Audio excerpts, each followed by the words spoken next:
What interview for you was two parts? Views wise, the biggest, and monetization wise, the biggest, because those two aren't always necessarily the same. Videos can get monetized or demonetized.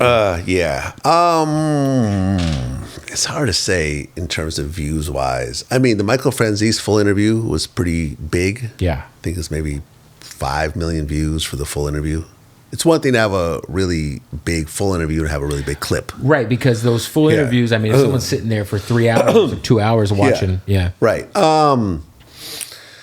My interview with Roger Bonds, the full interview with him, the second one that I did myself, that really just broke down the whole Cassie lawsuit and his role in it, you know, how he was mentioned in it. That may have monetarily been the biggest one. Oh, wow, okay. Just because, like, and I talk about this in the YouTube Masterclass. There's actually an episode About that one interview. About that one interview. Wow. Right? And it actually breaks it all down about how when it originally came out, it did okay. And we got some views. It was chugging along, but then Diddy got arrested. I mean, the grand jury was still going, but when he actually got arrested, suddenly it just spiked. It spiked. Went crazy. And it has stayed like that for a long time.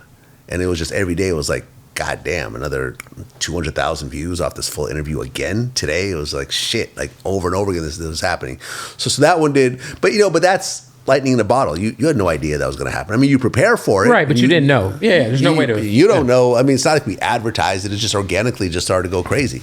You kind of have also revolutionized streams of revenue for artists, because it never used to be a thing to pay artists for interviews, which a lot of people... I've gotten people who, there's that Bandman Kevo guy, who tried to hit me upside the head. I forget.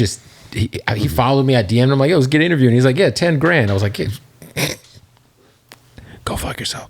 But I'm curious for you, what inspired you starting to do that, and who did you initially decide like, hey, maybe it was a regular guest, and then maybe like your first interview that was a one-off, like you mentioned, maybe the OJ thing almost happened, like. Yeah, well, I think the first interview we ever paid for was, I think, Keefe D. Okay. Yeah. Oddly enough, yeah, it was Keefe D. We had never paid for an interview before. And that was, what year was that? That was in the last... Like 5 years ago? Yeah, I was about to say the last 5 years or so. In 2020, maybe? Wow, okay. Yeah. And it was like his first real sit-down interview. You mind disclosing how much it was? Nah, I don't want to put his business out there. Yeah. But, yeah, that was the first one we paid. It wasn't that much. Right. Just so you know. So I think that was the first one we paid for. And then the pandemic started, right? And a lot of our regular guests, like a lot of the comedians and so forth, weren't able to start touring. You know, they were fucked up. Yeah, they couldn't go make their money. They couldn't go make their money because they couldn't do shows. And it was one of those things where it was like, all right, well, these people I have good relationships with, and they would come and do interviews sometimes when I would ask them. But like... You got a few TKs on your shit a lot, Godfrey. Exactly. Yeah. And like, at that point, I'm like, okay, look, these people, this group of people really could use the money right now because a lot of their main source of income has gone away temporarily. And we're making money off these guys and girls every single time. So why don't we just share the wealth? Cut them in. And cut them in where they could benefit financially. We still benefit financially. And we have, now the relationship's a little bit different because now it's not just a favor to come in and do some promo. It's like, hey, listen, you're actually going to get paid to come in and do this. So now we can get them a lot more often. And I'm sure when you're paying, it's like, cool. If I'm paying, nothing's off limits. We're talking like, well, not necessarily. I mean, but like the OJ thing, like I'm sure, like if OJ would have said yes to $100,000 interview, you got to be like, okay, well, we're going to talk about this. Well, let's be clear. We did talk about that because me and his handler, they basically said that we could talk about everything except we can't really get too deep into the murder.